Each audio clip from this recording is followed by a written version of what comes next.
le plus grand homme de l'histoire, Jésus-Christ. Il n'avait pas de serviteur, pourtant on l'appelait maître.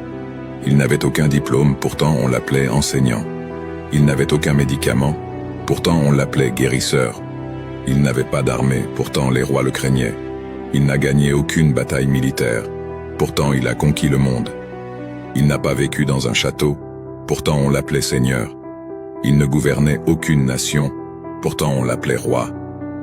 Il n'a commis aucun crime, pourtant on l'a crucifié.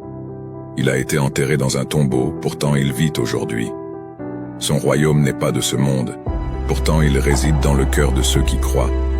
Il a parlé d'amour et de pardon, et ses paroles ont transformé des millions de vies. Il n'offre aucune richesse matérielle, pourtant nous le considérons comme le trésor de nos vies. Il ne promet aucun pouvoir terrestre, pourtant les sans-pouvoirs ont trouvé la force en son nom.